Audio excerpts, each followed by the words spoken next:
ಈಗ ಈ ಟೀಸರ್ನ ನೀವೆಲ್ಲರೂ ನೋಡಿದ್ದೀರಾ. ಈ ಟೀಸರ್ನ ಲಾಂಚ್ ಮಾಡಿದಂಥ ಶರಣ್ ಸರ್ ಅವ್ರು ನೋಡಿದ್ದಾರೆ. ಫಸ್ಟ್ ನಾನು ಅವರಿಂದ ಕೇಳ್ತೀನಿ ಅವ್ರಿಗೆ ಈ ಟೀಸರ್ ಎಷ್ಟು ಇಷ್ಟ ಆಯಿತು ಅಂತ. ಶರಣ್ ಸರ್, ಶರಣ್ ಸರ್ ಇಲ್ಲೇ ಬರ್ತೀರಾ?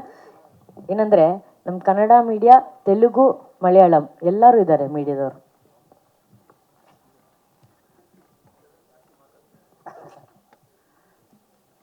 ನಾನು ಒಂದೇ ಲೈನಲ್ಲಿ ಹೇಳ್ತೀನಿ, ಭಾಳ ಮಾತಾಡ್ತೀನಿ ಅಂತ ಹೇಳ್ತಾರೆ. ಇದನ್ನು ಎಷ್ಟು ಇಷ್ಟ ಆಯಿತು ಅಂತ ನಾನು ಮಾತಾಡಲೇಬೇಕು ಸರ್. ನಾನು ಖಂಡಿತ ಮಾತಾಡ್ತೇನೆ. ನಾನು ಅವ್ರಿಗೆ ರೂಢಿಯಾಗಿದೆ, ಅವ್ರು ಹೇಳ್ತಾನೆ ನಾನು ಮಾತಾಡ್ತಾನೆ ಇರ್ತೀನಿ. ಈ ಟೀಸರ್ ಎಷ್ಟರ ಮಟ್ಟಕ್ಕೆ ನನಗೆ ಇಷ್ಟ ಆಯಿತು ಅಂತಂದರೆ, ಈ ಮೈಕನಲ್ಲಿ ಇಟ್ಕೊಂಡಿದ್ದೆ ನಾನು ಜೊತೆಯಲ್ಲಿ. ಈ ಟೀಸರ್ ಮುಗೀತಿದ್ದಂಗೆ ನಾನು ಒನ್ ಮೋರ್ ಕೇಳೋಣ ಅಂತಿದ್ದೆ. ಒನ್ ಮೋರ್ ಕೇಳೋಣ ಅಂತಿದ್ದೆ. ಅದು ಹೆಂಗೋ ಗೊತ್ತಿಲ್ಲ ರೀ, ಕರೆಕ್ಟಾಗಿ ನೀವು this teaser deserves another once more ಅಂತ ಅನ್ನೋವಂಥದ್ದನ್ನು ನೀವು ಹೇಳಿದ್ರಿ. ಅದು ಫಸ್ಟ್ ಟೈಮು. ಎರಡನೇ ಸಲನೂ ಸಾಕಾಗಲಿಲ್ಲ. ಅವ್ರಿಗೆ ಅರ್ಥ ಆಯಿತು ಅಂತ ಕಾಣಿಸುತ್ತೆ. ಅವ್ರಿಗೆ ಅರ್ಥ ಆಯಿತು ಅಂತ ಕಾಣಿಸುತ್ತೆ. ಖಂಡಿತವಾಗ್ಲೂ ಸರ್, ಈ ಟೀಸರು ಬರೀ 3 ಸಲ ಅಲ್ಲ 10 ಸಲ ಹಾಕಿದ್ರು ನಾನು ನೋಡ್ತೀನಿ. ನಾನು ಅಷ್ಟು ಚಂದ ಮೂಡಿ ಬಂದಿದೆ ಅಂತ ಹೇಳೋದಕ್ಕೆ ಇಷ್ಟಪಡ್ತೀನಿ. So beautiful. ಶರಣ್ ಸರ್, ಈ ಟೀಸರ್ ತುಂಬ ಯೂನಿಕ್ ಆಗಿದೆ. ಈಗ ನೀವು ಹೇಳಿದ್ರಿ 3 ಅಲ್ಲ 10 ಸಲ ನೋಡಿದ್ರು ನಮ್ಗೆ ಅಷ್ಟು ಖುಷಿಯಾಗಿ ನೋಡ್ತೀವಿ ಅಂತ. You as an actor sir, ನೀವು ಎಂತೆಂಥ ಚಾಲೆಂಜಿಂಗ್ ಪಾತ್ರಗಳನ್ನು ಮಾಡಿದ್ದೀರಾ. ಇವ್ರು ಎಲ್ಲೂ ಕೂಡ ಸರ್, ಇದಕ್ಕೆ ಆ್ಯಕ್ಚುಲಿ ರಘು ನಿಡುವಳ್ಳಿ ಸರ್ ಅವರು ಡೈಲಾಗ್ಸ್ ಬರೆದಿದ್ದಾರೆ.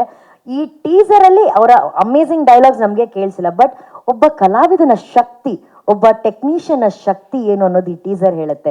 ಎಲ್ಲೂ ಡೈಲಾಗ್ಸ್ ಅಲ್ಲದೆ ಬರೀ ಅಭಿನಯದಲ್ಲಿ, ಮ್ಯೂಸಿಕಲ್ಲಿ, ಕಣ್ಗಳಲ್ಲೇ ತೋರಿಸಿದಂಥ ಒಂದು ಟೀಸರ್. ಈ ಒಂದು ಯುನೀಕ್ನೆಸ್ ನಿಮ್ಗೆ ಎಷ್ಟು ಎಕ್ಸೈಟಿಂಗ್ ಅನಿಸ್ತು? ನನಗೆ ಈ ಥರದ ಪ್ರಯತ್ನಗಳು ಆಗಬೇಕಲ್ಲಪ್ಪ, ನಮ್ಮಲ್ಲಿ ಈ ಥರದ ಪ್ರಯತ್ನಗಳು ಆಗ್ತಾ ಇರಬೇಕಾಗಿತ್ತಲ್ಲ ಅಂತಂದಾಗ ಖಂಡಿತವಾಗ್ಲೂ ಇತ್ತೀಚಿನ ದಿವಸಗಳಲ್ಲಿ ಆ ಬ್ಲ್ಯಾಂಕನ್ನು ಫಿಲಪ್ ಮಾಡುವಂಥ ಒಂದಿಷ್ಟು ತಂಡಗಳು ಬರ್ತಾ ಇರುವಂಥದ್ದು ಖಂಡಿತವಾಗ್ಲೂ ಕನ್ನಡ ಚಿತ್ರರಂಗ ತುಂಬ ಶ್ರೀಮಂತವಾಗ್ತಾ ಇದೆ, ತುಂಬ ಶ್ರೀಮಂತವಾಗಿದೆ ಅಂತ ಅನ್ನೋದಕ್ಕೆ ಈ ಥರದ ಸಿನಿಮಾಗಳೇ ಸಾಕ್ಷಿ. ಅದಕ್ಕೆ ಖಂಡಿತವಾಗ್ಲೂ ಆ ಸಾಲಿನಲ್ಲಿ ನಿಲ್ಲುವಂಥ ಇನ್ನೊಂದು ಈ ಥರದ ಪ್ರಯತ್ನದ ಸಿನಿಮಾ ಇದಾಗಿದೆ ಅಂತ ಅನ್ನೋವಂಥದ್ದು ಇದೆಯಲ್ಲ. ಈ ಒಂದು ಸ್ಟೇಜ್ ಮೇಲೆ ನಾನು ಬರೀ ಗೆಸ್ಟಾಗಿ ಮಾತ್ರ ಅಲ್ಲ, ತುಂಬ ಹೆಮ್ಮೆ ಆಗುತ್ತೆ ಒಬ್ಬ ಕನ್ನಡಿಗನಾಗಿ, ಒಬ್ಬ ಕನ್ನಡ ಚಿತ್ರರಂಗದವನಾಗಿ. Thank you. ಕೊತ್ತಲವಾಡಿ ಅಂತ ಅನ್ನೋವಂಥ ಸಿನಿಮಾದ ಟೀಸರ್ ಅಂತ ಅನ್ನೋವಂಥದ್ದನ್ನು ನಾವು ಇವಾಗ ನೋಡ್ತಾ ಇದ್ದೀವಿ.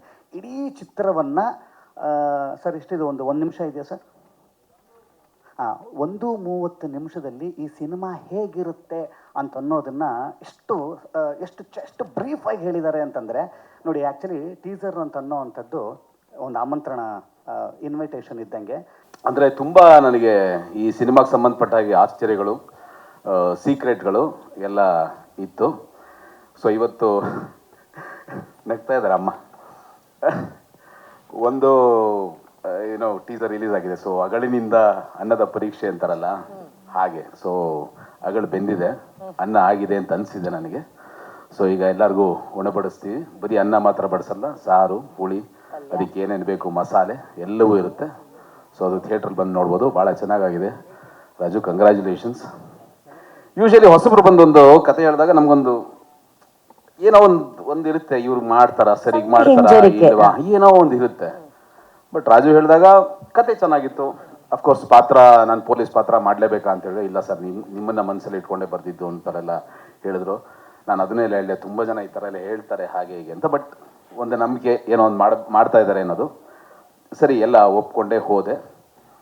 ಬಟ್ ಶೂಟಿಂಗ್ ಹೋದಾಗ ಒಂದಷ್ಟು ಕೆಲಸಗಳು ತುಂಬ ಚೆನ್ನಾಗಾಯ್ತು. ಅಂದರೆ ಹಿ ವಾಸ್ ವೆರಿ ಪರ್ಟಿಕ್ಯುಲರ್. ನನ್ನ ಶಾರ್ಟ್ ಹೀಗೆ ಬೇಕು, ಮಾತು ಕೂಡ ಹೀಗೆ ಬೇಕು ಅಂತ. ರಘು ನಡಿವಳ್ಳಿಯವರು ಅದ್ಭುತವಾದ ಮಾತುಗಳನ್ನ ಬರೆದಿದ್ದಾರೆ. ಸರ್ ನನ್ನ ಮಾತು ಇದೇ ಶೈಲಿಲೇ ಬೇಕು ಅಂತ ಕೇಳಿದಾಗ ನನಗೆ ಇಲ್ಲ, ಅಂದರೆ ಒಂದು ಪಕ್ಕ ಕನ್ವಿಕ್ಷನ್ ಇದೆ ಅಂತ ಅರ್ಥ ಆಯಿತು. ಸರಿ ತಪ್ಪು ಇದು ಓಡಲಿಲ್ಲ ಅದೆಲ್ಲವೂ ಸೆಕೆಂಡರಿ.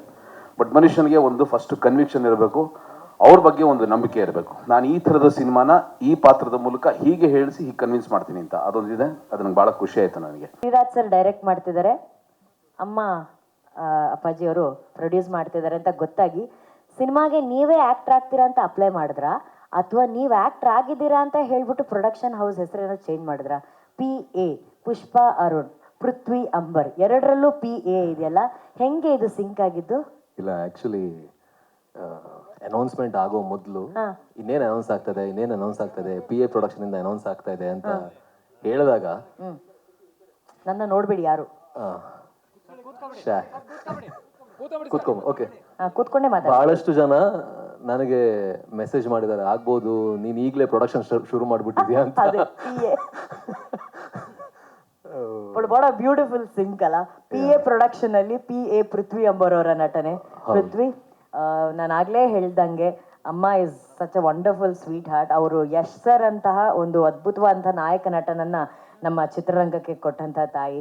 ಅವರ ಪ್ರೊಡಕ್ಷನ್ ಅಲ್ಲಿ ಕೊತ್ತಲವಾಡಿ ಅನ್ನೋ ಒಂದು ಸೂಪರ್ ಸಿನಿಮಾದಲ್ಲಿ ನೀವ್ ಆಕ್ಟ್ ಮಾಡ್ತಾ ಇರೋದು ನಿಮ್ಗೆ ಎಷ್ಟು ಎಕ್ಸೈಟ್ಮೆಂಟ್ ಇದೆ? ತುಂಬ ಎಲ್ಲಿಂದ ಸ್ಟಾರ್ಟ್ ಮಾಡಬೇಕು ಗೊತ್ತಿಲ್ಲ, ಬಟ್ ಸ್ಟಾರ್ಟಿಂಗಿಂದ ಶುರು ಮಾಡ್ತೀನಿ. ಮೊದಲನೇದಾಗಿ ಶರಣ್ ಸರ್, ಧನ್ಯವಾದಗಳು ಸರ್, ನೀವು ಈ ಇವೆಂಟನ್ನು ಗ್ರೇಸ್ ಮಾಡಿರೋದಕ್ಕೆ. ನಾನು ಈಗಲೂ ಶರಣ್ ಸರ್ ಬಗ್ಗೆ ಒಂದು ಮಾತು ಹೇಳಿ ನಾನು ಮಾತೆ ಮೂವಿ ಬಗ್ಗೆ ಹೇಳ್ತೀನಿ. ನಾನು ಒಂದು ಇವೆಂಟ್ಗೆ ಹೋಗಿದ್ದೆ, ಅಲ್ಲಿ ನಾನು ರೆಡಿ ಆಗ್ತಾ ಇದ್ದೆ. ನನ್ನ ಯಾರೋ ಬಂದು ಹೇಳಿದ್ರು ಶರಣ್ ಸರ್ ಬಂದಿದ್ದಾರೆ ಅಂತ. ನಾನು ಅಂದ್ಕೊಂಡೆ ಶರಣ್ ಸರ್ ರೆಡಿ ಆಗ್ತಾ ಇರ್ತಾರೆ. ರೆಡಿ ಆದಮೇಲೆ ನಾನು ಅವ್ರನ್ನ ಭೇಟಿ ಆಗಿರಲಿಲ್ಲ. I am is biggest fan, because ನಾನು ಡ್ಯಾನ್ಸರ್. ಸೊ ಇನ್ನೊಬ್ಬ ಅದ್ಭುತ ಡ್ಯಾನ್ಸರ್ನ ನೋಡಿದಾಗ ಅದೇನೋ ಒಂದು ಸೋಲ್ ಕನೆಕ್ಷನ್ ಇರುತ್ತೆ. ಸೊ ಶರಣ್ ಸರ್ನ ಆಮೇಲೆ ಭೇಟಿ ಆಗೋಣ ಅಂತ ರೆಡಿ ಆಗ್ತಾಯಿದ್ದೆ. ಶರಣ್ ಸರ್ ನನ್ನ ಹತ್ರನೇ ಬಂದ್ಬಿಟ್ರು, ಬಂದು ಮಾತಾಡಿ ಆಶೀರ್ವಾದ ಮಾಡಿ ಹೋದ್ರು. ನಾನು ನಿಜವಾಗ್ಲೂ ಆವತ್ತು ನೆನೆಸ್ಕೊಂಡೆ ಯಾವ ಲೆವೆಲ್ಗೆ ಹೀ ಸೋ ಸಿಂಪಲ್ ಅಂತ. ಒಂದು ಸಿನಿಮಾ ರಿಲೀಸ್ ಆದ ತಕ್ಷಣ ನನಗೆ ಫೋನ್ ಮಾಡಿ ಒಂದು ½ ಮಾತಾಡಿದ್ದಾರೆ. ನನ್ನ ಸಿನಿಮಾ ರಿಲೀಸ್ ಆದಾಗ ಯಾವ ಸ್ಟಾರ್ ಮಾಡ್ತಾರೆ ಆ ಥರ. ಅಪ್ಪು ಸರ್ ಒಂದ್ಸರಿ ನನಗೆ ಫೋನ್ ಮಾಡಿದ್ರು, ನೆಕ್ಸ್ಟ್ ಫೋನ್ ಮಾಡಿದ್ರು ಶರಣ್ ಸರ್.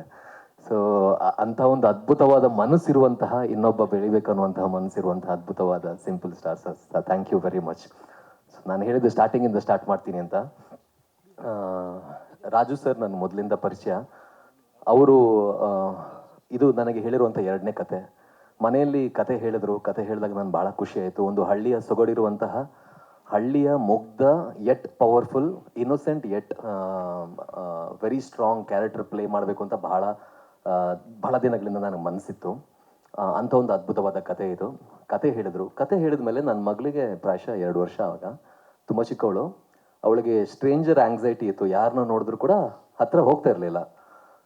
ರಾಜು ಸರ್ ಹತ್ರ ಬಂದ್ಬಿಟ್ಟು ರಾಜು ಸರ್ನ ಹಗ್ ಮಾಡ್ತಿದ್ದಾಳೆ, ಹೋಗಿ ಕಾಲು ಮುಗಿತಿದ್ದಾಳೆ, ಲಿಟ್ರಲಿ ಕಾಲು ಮುಗ್ದು ಹೀಗೆಲ್ಲ ಮಾಡ್ತಾ ಇದ್ದಾಳೆ. ಆಮೇಲೆ ರಾಜು ಸರ್ ಹೋದಾಗ ರಾಜು ಸರ್ ಹಿಡ್ಕೊಂಡು ನಮಗ್ ಬಾಯಿ ಹೇಳ್ತಿದ್ದಾಳೆ. ಕೇಳ್ಬೋದಾ ಪ್ಲೀಸ್?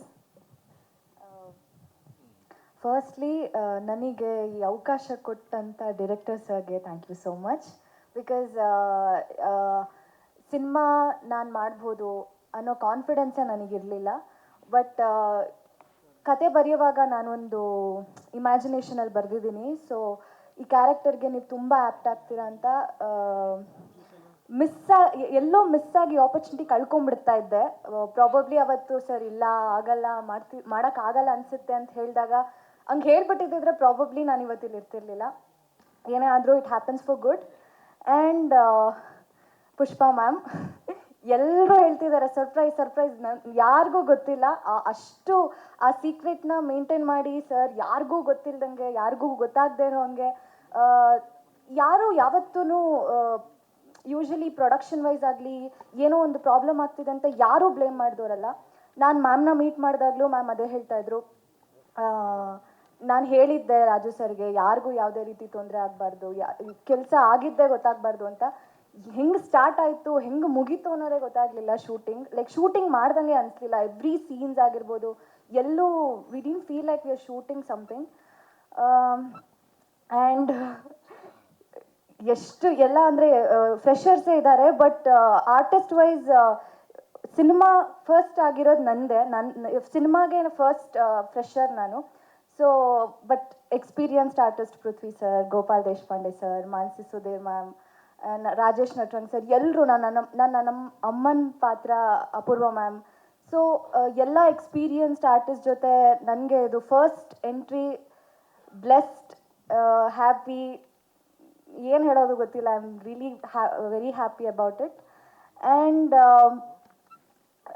ಸಿನಿಮಾಟೋಗ್ರಫಿ ಲೈಕ್ ಇವಾಗ ಡಿರೆಕ್ಟರ್ ಸರ್ ಏನು ಅಂದ್ಕೊಂಡಿರ್ತಾರೆ ಅದನ್ನು ಅವ್ರು ಅಂದ್ಕೊಂಡಂಗೆ ಎಕ್ಸಿಕ್ಯೂಟ್ ಮಾಡೋದು ಕೆಲಸ. It is cinematographer's work. And ಅವರು ಅಷ್ಟೇ, ಕಾರ್ತಿಕ್ ಸರ್ ಇವತ್ತು ಅವರಿಲ್ಲ, ಬಟ್ ಅವರು he has done an amazing job.